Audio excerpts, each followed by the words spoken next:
I stand at my kitchen window, ceramic coffee mug warming my hands against the November chill seeping through the glass.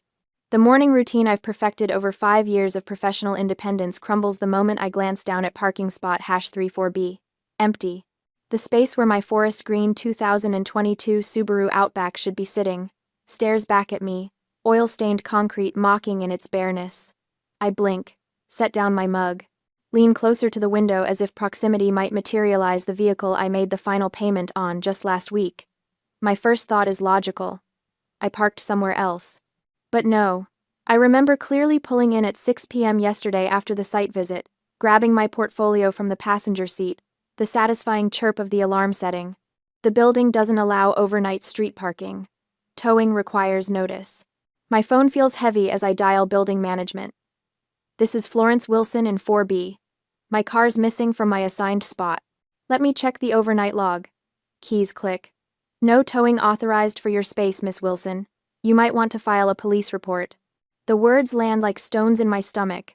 I thank the manager, end the call, and immediately dial my mother. Surely Meryl will share my alarm, offer comfort, suggest calling the police together. Morning, honey. Her voice bubbles with unusual cheer. I was just about to call you. Mom, my car's been stolen. It's gone from my parking spot. Oh, honey, relax. We gave it to Griffin. He needs it more than you do. My hand tightens on the phone until my knuckles go white. What? He just got his license back after that silly suspension. Warren drove over this morning with the spare key you gave us. Griffin has that interview at Kellerman's across town. You know how unreliable the buses are. We figured you're so capable. You'd work something out. You always do. The casual dismissal in her tone triggers something deep in my chest. A memory surfaces unbidden 17 years old. Acceptance letter to the prestigious Whitmore Architecture summer program in hand. $2,000. My parents sitting across the kitchen table, Warren shaking his head. We just don't have it, sweetheart. You understand. I understood. Swallowed my disappointment like medicine, told myself they were doing their best. 7 days later, Griffin's gaming console mysteriously broke. Warren drove 2 hours to the specialty store, returned with a custom gaming PC. The receipt I accidentally saw while taking out trash. $2,500. He was just so sad, Meryl explained when I stared at the new setup. You're the responsible one. You get it. I got it. I always got it. The responsible one. The one who understood. The one who never needed what Griffin needed, because I was more capable. My phone buzzes with incoming texts as I stand frozen in my kitchen 13 years later. From Meryl. Don't be selfish. From Warren. It's just a car. Family helps family. From my Aunt Catherine. Your mother says you're upset? You wouldn't ruin Griffin's chance, would you? My hands tremble as I screenshot each message. Methodically. Carefully. Then I walk to my laptop, upload everything to my cloud storage. The trembling stops. My mind crystallizes around a single thought. Not this time, I whisper to my empty apartment. I think about Meryl's practiced manipulation, how she called me capable while stealing from me. Warren's part in this, the man who drove across town at dawn to take my property. Estelle will call soon, I know, voice dripping with disappointment about family values. And Griffin? Griffin, who lost his license driving drunk, who hasn't held a job in 3 years, who assumes the world owes him whatever he needs? They planned this. Kept my spare key, waiting. Assumed I'd cave like always because that's what Florence does. I always sacrifice. I understand. I make it work. I pick up my phone again. My fingers don't shake as I dial. 911. What's your emergency? I need to report a vehicle theft, I say, my voice steady as steel. I have the names of the perpetrators and written confession. They're my parents. Officer Miller arrives at my apartment at 9:15 a.m., exactly 90 minutes after my 911 call. He's younger than I expected, maybe early 30s, with the kind of neutral expression that probably serves him well dealing with family drama masquerading as criminal complaints. I have everything ready on my kitchen table. File folders, laptop open, phone charged and unlocked. Miss Wilson? He pulls out a notepad. You reported a vehicle theft? My 2022 Subaru Outback. Forest Green, parking spot 34B. I slide the physical title across the table. As you can see, I'm the sole owner. His eyebrows rise slightly as he examines the document. Most people probably don't have their car title this accessible. But I've been organizing important documents in labeled file folders since college, a habit that's about to pay dividends. And you believe your parents took the vehicle? I don't believe it. I know it. I turn my tablet toward him, insurance documents filling the screen. I'm listed as the only driver. 5 years of payments from my personal checking account. I pull up my banking app, scrolling through the documented history. Final payment made November 8th, last week. Miller writes steadily. And they had access to the keys? I gave my family a spare key for emergencies. The word tastes bitter now. Legitimate emergencies, medical situations, not grand theft auto to enable my brother's latest failure. I show him the screenshot compilation. Meryl's texts glow accusingly on my screen. We gave it to Griffin. He needs it more than you do. Your parents admitted to taking it? Miller's professional mask slips just enough to show genuine surprise. In writing, multiple times. I swipe through the evidence. My mother orchestrated it. My father, Warren, physically took the vehicle using that spare key. They positioned my brother Griffin as some kind of helpless victim who needed rescue. He just got his license back after a 2-year DUI suspension. Miller's pen moves faster. And your brother knew the vehicle wasn't his? Griffin knows I paid for that car the same way he knows the sun rises east. He just doesn't care. I pull up more texts. Within minutes of my conversation with my mother, extended family started messaging me. Aunt Catherine, Uncle Robert, all recruited to pressure me into accepting this. The officer studies my face. Why didn't you just ask for the car back? The question hits exactly where it's meant to, because asking implies negotiation. This isn't a disagreement about borrowed property. This is theft of a $30,000 asset by people who assumed I'd be too afraid of family drama to enforce my rights. My phone buzzes. I glance at the screen. My boss, David, returning my earlier call. Excuse me one moment. I step into my bedroom, door half open, so Miller knows I'm not fleeing. David, I'm so sorry, I'm going to be hours late. What happened? You never call out. The humiliation burns. My car was stolen. By my parents. For my brother. I'm currently giving a police statement. Silence stretches 3 heartbeats too long. Jesus, Florence. Take the time you need. Is there anything we can do? I have that client presentation at 2, Riverside Development. My voice cracks slightly. The promotion committee meets Thursday. This is exactly the wrong time for... The presentation can be rescheduled. Your family just committed a crime against you. We'll handle it. I end the call before the pressure behind my eyes can become actual tears. When I return to the kitchen, Miller has moved to the texts documenting the conspiracy. Your mother uses the word gave repeatedly, he observes. She's careful with language. Gave sounds generous. Stole sounds criminal. I sit back down, hands steady now. But the law doesn't care about her word choice. The car title cares. The payment history cares. The fact that neither she nor my father nor my brother called to ask permission cares. Chloe Jenkins texts. On my way.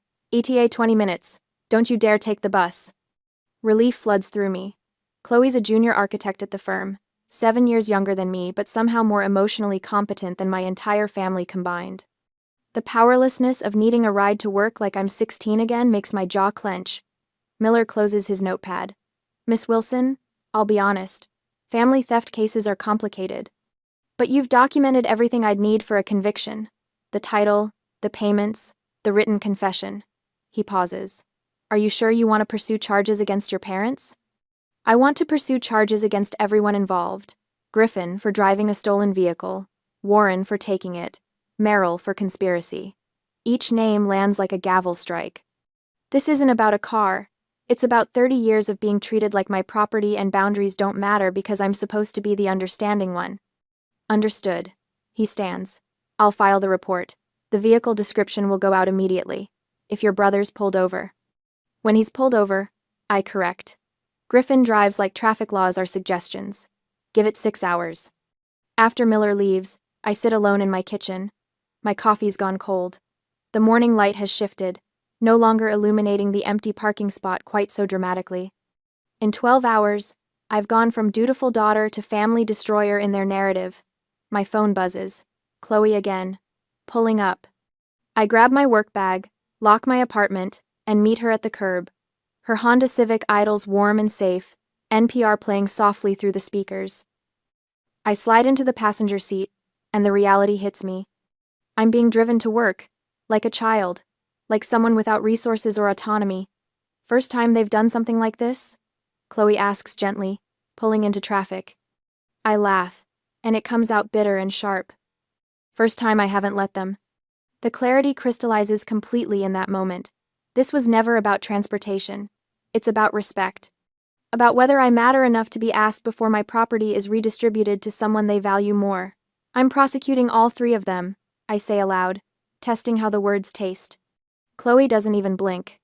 Good. You want me to be a witness? I can testify about how upset you were when you called. Would you? Florence, you drove me to the hospital at 2 a.m. when I had appendicitis last year. This is the absolute least I can do. By the time we reach the office, the police have already issued the BOLO. Forest Green 2022 Subaru Outback, plates on file, comprehensive evidence package forwarded to the prosecutor's office. It's a small victory, but it's mine. The lobby ambush happens at 12:30 p.m. I'm reviewing structural calculations for the Riverside project when Chloe appears at my desk, her expression tight. Florence, your mother's downstairs. My stomach drops. What? She's in the lobby, demanding to see you. Chloe keeps her voice low. Security called up. She's making a scene.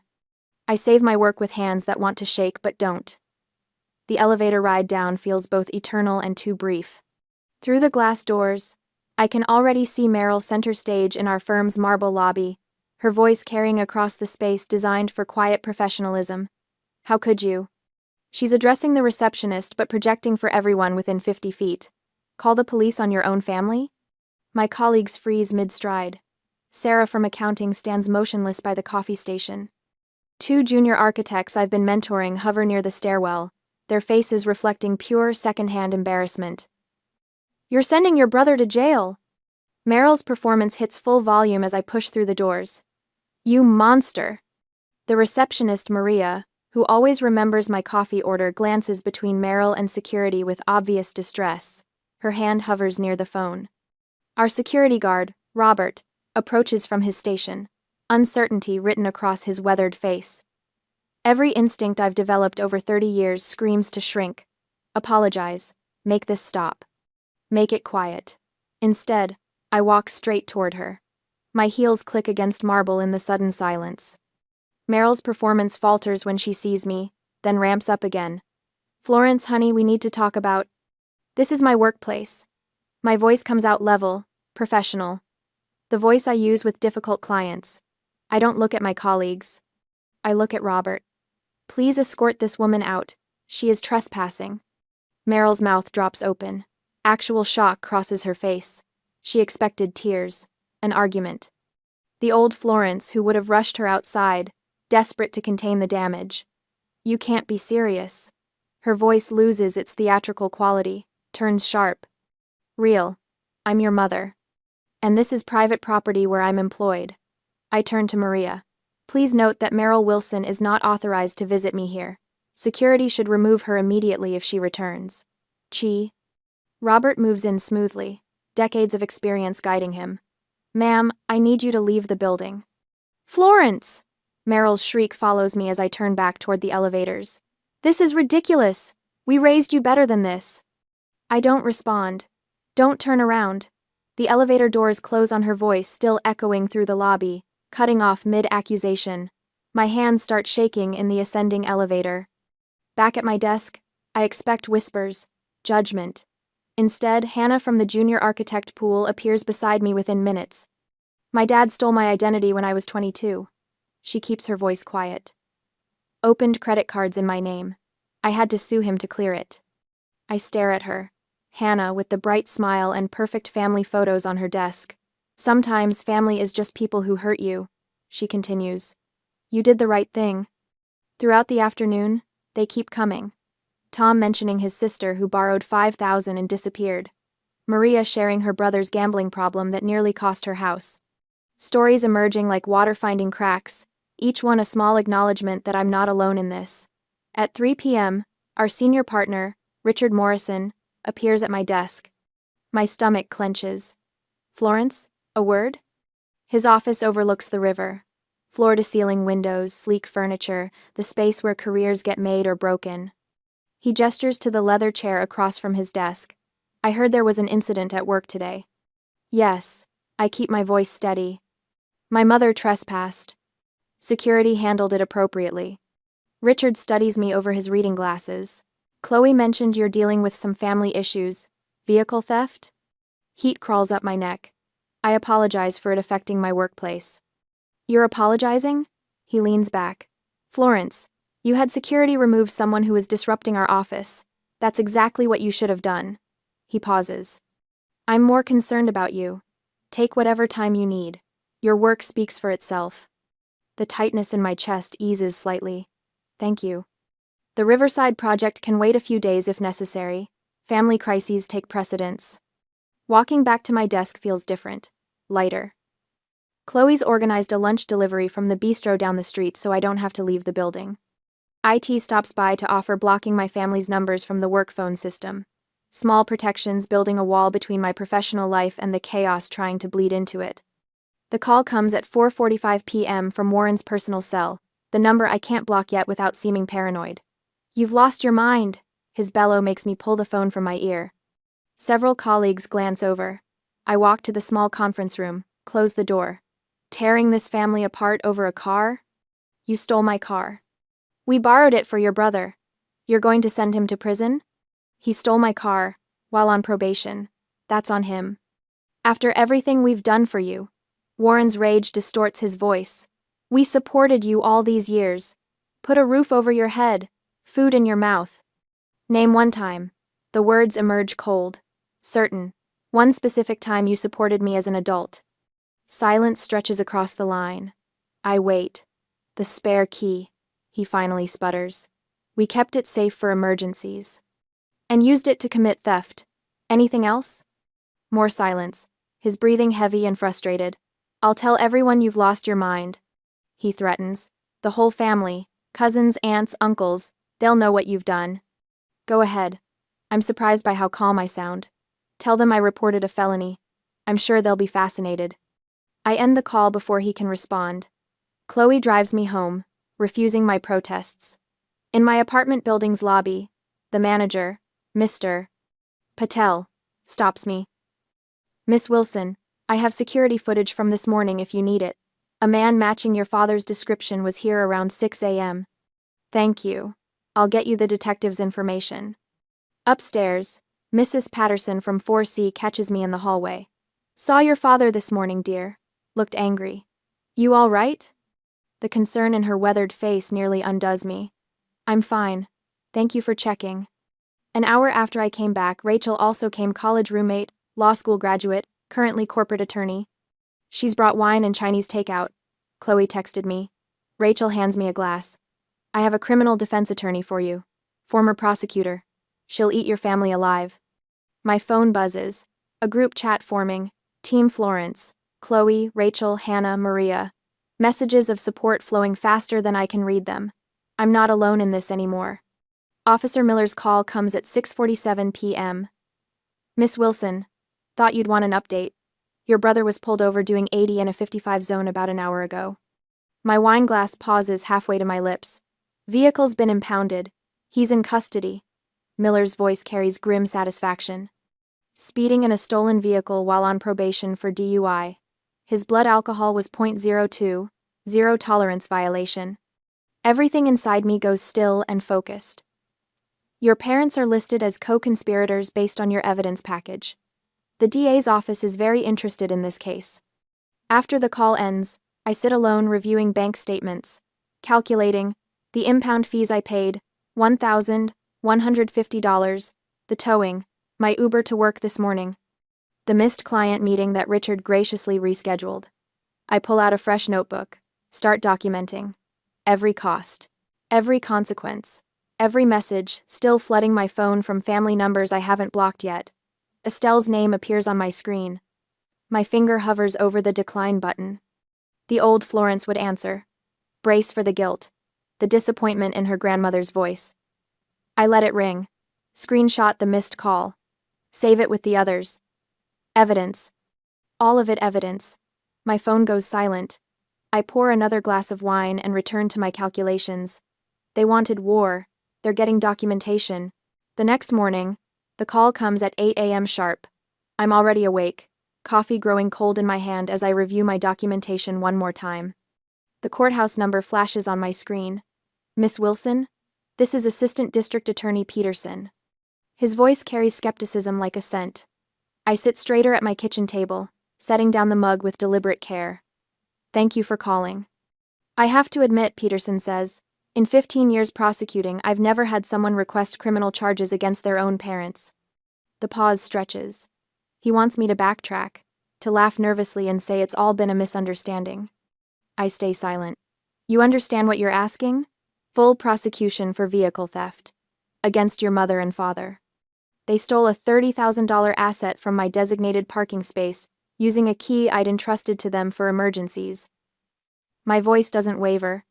They enabled a probation violator to take that vehicle and drive drunk. Do your job, Mr. Peterson. The silence changes quality. When he speaks again, the skepticism has shifted into something sharper. Interest. I'd like you to come in. Bring everything you have. 2. My phone buzzes the moment I hang up. Grandmother Estelle. I let it roll to voicemail.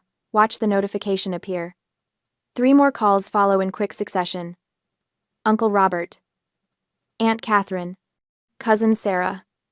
The voicemail from Estelle plays automatically when I check. Florence Elizabeth Wilson. I am deeply disappointed in you. Your parents made a mistake, but family forgives. This vindictiveness is beneath you. Uncle Robert's text arrives while I'm listening. Your mother is devastated.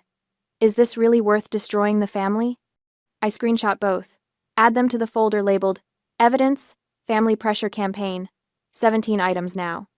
Every guilting message, every accusation, every attempt to make me the villain for refusing to be their victim. Cousin Sarah's Facebook post pops up in my notifications. Someone tagged me.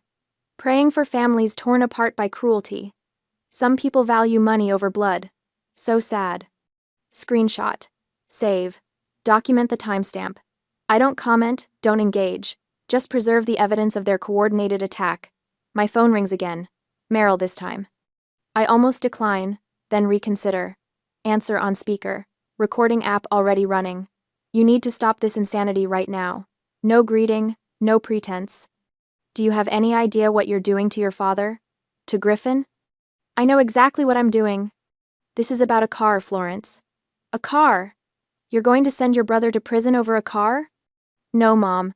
Griffin's going to prison because he drove drunk. Again. You're facing charges because you committed theft. These are your choices, not mine. We're your parents. You stole from me. The line goes quiet except for her breathing. When she speaks again, her voice has gone cold. You'll regret this. The whole family knows what you're doing. You'll be alone. I already was, I say, and end the call. 2 hours later, I'm sitting across from Peterson in his office. The file I've brought takes up half his desk. Bank statements proving 5 years of payments from my account. Insurance documents showing sole ownership. Screenshots of text messages where Meryl admits to taking the vehicle. Call logs proving they never asked permission. Peterson flips through page after page, his expression shifting from professional courtesy to something resembling admiration. You've essentially done our job for us. I'm an architect. Documentation is what I do. He reaches Griffin's arrest report. His eyebrows rise. Blood alcohol content of 0.02. Zero tolerance violation for probation. Third violation, I correct. The first 2 were technical. This one comes with mandatory sentencing guidelines. Peterson looks up at me. Really looks, seeing past the dutiful daughter they expected to the woman who's spent a week building an airtight case against her own family. Your parents' text messages are practically a confession. He taps the printouts. And your brother incriminated himself on a recorded jail call. I know. I listened to it. Griffin's slurred voice still echoes in my head. You know I needed that car. You have money. The entitlement so thick I could practically taste it through the phone line. Miss Wilson, we can take all 3. Vehicle theft, conspiracy, aiding a probation violator. But I have to ask, are you certain this is what you want? I think about the architecture program I never got to attend, the gaming PC that appeared days later, the pattern of sacrifice and entitlement, spanning 13 years. My voice doesn't shake. I'm certain. Then we'll proceed. Peterson closes the file. I'll be in touch about court dates. And Miss Wilson? You might want to prepare yourself.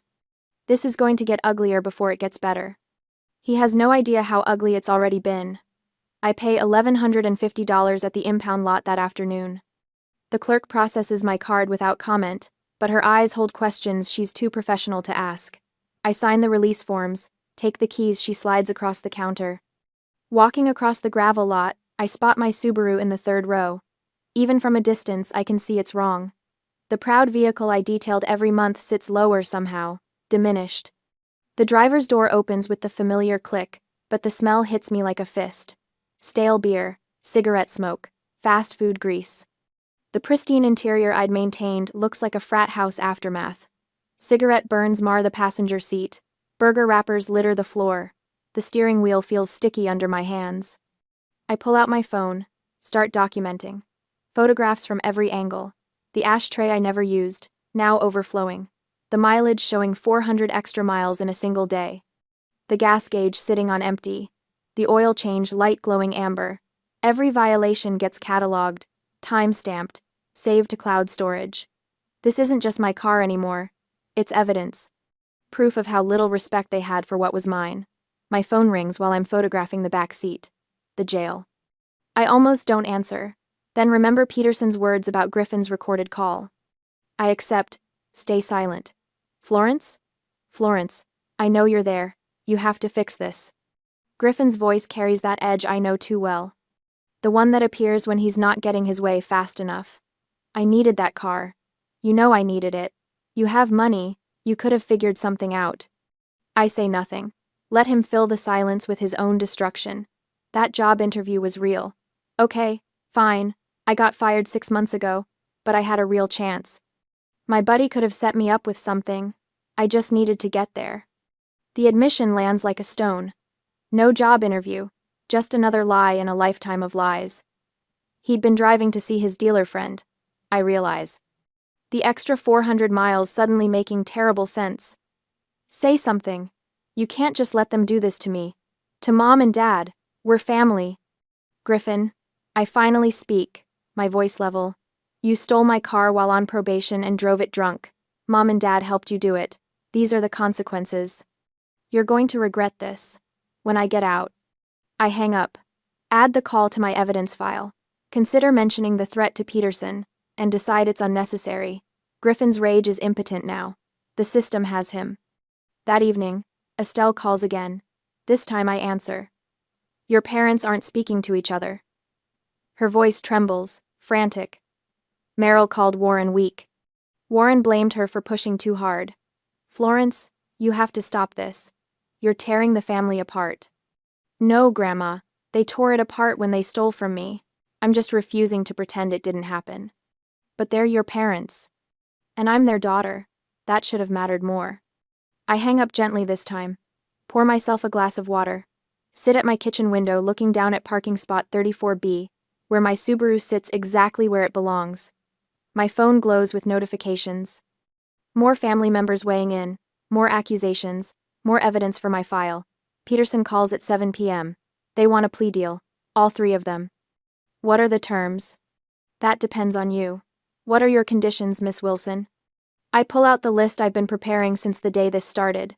3 pages of typed requirements. Restitution, public acknowledgement, probation terms, no contact orders. But most importantly, the thing they've never given me freely. Respect. I'll email them to you. I tell Peterson. Take your time reviewing. I want every word exactly right. Because this isn't just about my car anymore. It never really was. 2 weeks crawl by like cold molasses before the courthouse date arrives. I stand in the marble hallway at 8:45 a.m., studying the directory board even though I know exactly where courtroom 3B is located. My attorney, Patricia Hernandez, stands beside me, reviewing her notes. She's been worth every penny of her retainer. Florence. Meryl's voice cuts through the morning murmur of attorneys and defendants. I don't turn. Patricia's hand touches my elbow, a silent reminder that I don't have to engage. Florence, look at me. We're still your parents. Now I turn. Meryl looks smaller somehow, her usual polish dimmed. Warren stands behind her, arms crossed, face set in that stubborn expression I know too well. Griffin slouches against the wall, 26 years old and radiating teenage sullenness. You'll regret this forever, Warren says. Not a threat exactly. A pronouncement, like he's stating an inevitable fact. Griffin pushes off the wall. I'm your brother. How can you do this to me? His voice cracks on the last word. For a fraction of a second, something in my chest tightens. Then I remember my empty parking spot. The cigarette burns in my upholstery. 400 miles on my odometer in a single day. Patricia steps between us. My client has nothing to say to you. I suggest you save your words for the judge. She guides me toward the courtroom doors. I don't look back. Inside, the benches fill with familiar faces. Estelle sits in the front row on their side, dabbing her eyes with a tissue. Uncle Robert. Aunt Catherine. Cousin Sarah, who posted that Facebook rant about family loyalty. They're all here, a united front of blood relations who never asked for my side of the story. I sit alone on my side. Just me and Patricia. The emptiness should feel lonely. Instead, it feels clean. Judge Margaret Torres enters at 9 a.m. sharp. She's younger than I expected, maybe 50, with steel gray hair pulled back severely. Her expression suggests she's already tired of family drama cases. Case number 2024CR8847. The clerk announces. The state versus Griffin Wilson, Meryl Wilson, and Warren Wilson. Assistant District Attorney Peterson stands. Your Honor, the defendants have agreed to a global plea arrangement with specific conditions set by the victim. Judge Torres looks over her reading glasses. This is the vehicle theft case involving family members? Correct, Your Honor. The victim's brother stole her paid-off vehicle with assistance from both parents. The defendants wish to plead to lesser charges in exchange for meeting the victim's 3 conditions. I'm listening. Peterson nods at Griffin. First, the primary defendant must plead guilty to theft, not unauthorized use of a vehicle. Second, he must read a prepared statement, admitting the crime in open court. Third, the co-defendants must plead no contest and pay full restitution of $1,150 within 24 hours. All 3 accept 12 months probation and a no-contact order with a $5,000 penalty per violation. Judge Torres studies the paperwork. The courtroom holds its breath. I can feel Meryl's eyes burning into my back. These terms seem reasonable given the circumstances, the judge finally says. Mr. Griffin Wilson, please stand. Griffin rises slowly. His public defender whispers something, but Griffin shakes his head. He pulls a folded paper from his pocket with shaking hands. Read the statement, Judge Torres instructs. Griffin clears his throat. Once, twice. I, Griffin Wilson, admit that I stole my sister's 2022 Subaru Outback. His voice is barely audible. The judge leans forward. Louder, please. I, Griffin Wilson, admit that I stole my sister's 2022 Subaru Outback. Stronger now, but humiliated. I knew the car was not mine and I took it without her permission. I knew this action was theft.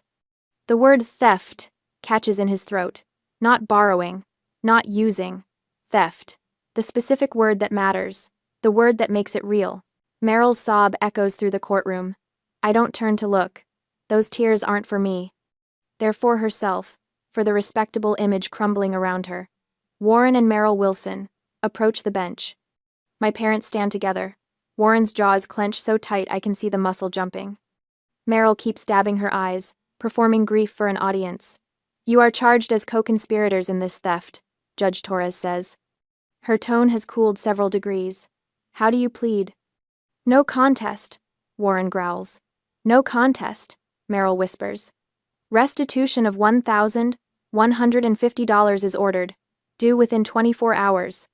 12 months probation for each of you with monthly compliance checks. And let me be clear. The judge removes her glasses, meeting their eyes directly. Parents who steal from their children deserve every consequence they receive. This court sees no difference between your actions and those of common criminals. You used a position of trust to commit theft. That makes it worse, not better. Warren's face flushes deep red. Rage and shame battle for dominance in his expression. Meryl's mask slips for just a second, and I see real fury there. Not remorse, not regret. Just anger at being held accountable. Griffin sways slightly, finally understanding that his parents can't save him from this. That their protection has limits. That actions have consequences. I sit perfectly still, hands folded in my lap. Patricia squeezes my shoulder gently. Behind me, the family witnesses shift and murmur. Estelle's tissue falls silent. Uncle Robert won't meet my eyes when I glance back. Cousin Sarah is staring at her phone, probably deleting that Facebook post. They heard the evidence. They heard the judge's words. They can't unhear them. The clerk announces the next case. We're dismissed. I walk past my family without a word. Outside, I breathe November air that tastes like freedom. 3 days later, a courier delivers an envelope. Inside, a check for $1,150. Meryl's handwriting on the memo line reads simply, "For Florence." No, sorry. No acknowledgement of wrong. Just my name. Like this is a birthday gift instead of court-ordered restitution. I deposit it electronically, add the envelope to my evidence file. That evening, Rachel brings wine to my apartment. We sit on my couch, my car keys visible on their new hook by the door. "How do you feel?" she asks. "Sad," I admit. Underneath the satisfaction. Is that weird? "Just came in." "Not even a little." Rachel refills my glass. They made their choice. And I made mine. Through my kitchen window, I can see parking spot #34B. My Subaru sits there, steering wheel lock gleaming in the streetlight. It will be there tomorrow morning. And the morning after that. Nobody's coming to take it away. 8 months roll by before I realize I've stopped checking my phone every time it rings. The knot that used to form in my stomach when an unknown number appeared? Gone. I stand at my kitchen window on a Sunday morning. Same spot where this all started. Same ceramic mug warming my hands. But now, when I look down at parking spot #34B, my forest green Subaru sits exactly where I left it. The steering wheel lock gleams in the morning sun. That small red bar across the wheel costs $30. The GPS tracker hidden under the dash costs $200. The peace of mind knowing my car will be there when I need it? I can't put a price on that. My phone buzzes. Estelle's name lights up the screen. I answer on the third ring. Florence. Her voice carries that careful tone people use when testing thin ice. "Your mother misses you terribly." I take a slow sip of coffee, let the silence stretch. Estelle taught me the power of a meaningful pause, though she probably didn't mean for me to use it against her guilt campaigns. "They're still on probation, Grandma." Surely after all this time. "They have my number when they're ready to apologize." I keep my voice level, kind even. For the crime itself, not just the consequences it brought them. The silence on her end speaks more than words could. She knows. They all know now.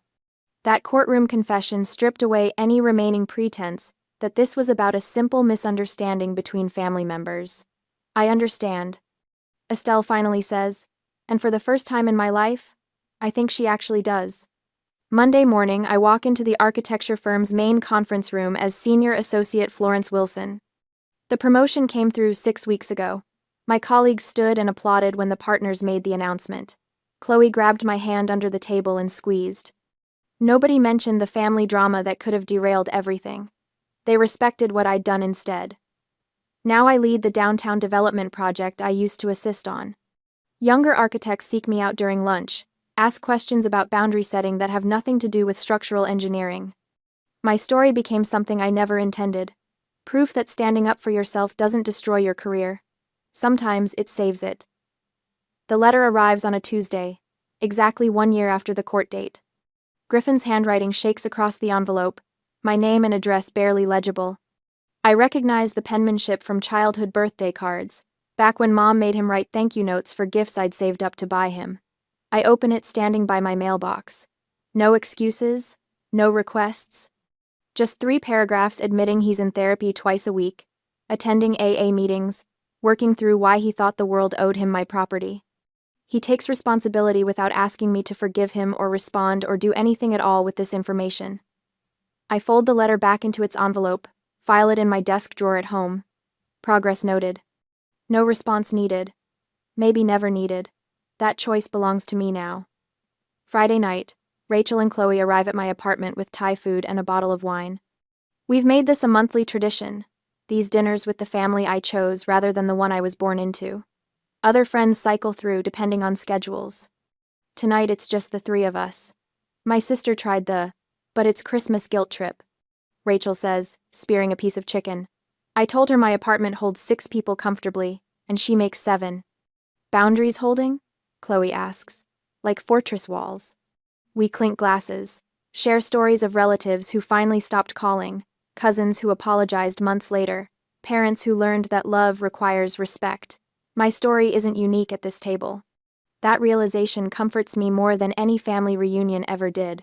Later, alone in my apartment, I pull out my journal. Old habit, new purpose. I write about the patterns I've broken, the lessons that cost me a family but saved my sense of self. I write about that architecture program I never got to attend at 17, how I built this career anyway. Despite them, not because of them. My success belongs to me. Nobody else gets to claim credit. Before bed, I install the final piece of my security system. The spare key that used to hang on my parents' hook sits in my safe deposit box now. Every protection the law allows, I've purchased.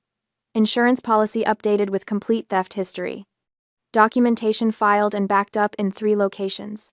My last journal entry ends with words I need to see in my own handwriting. Family isn't who you're born to. It's who respects your worth. Blood doesn't grant access to your life. Love doesn't require self-destruction. I saved myself. I'd do it again. I close the journal, turn off the light, and sleep soundly.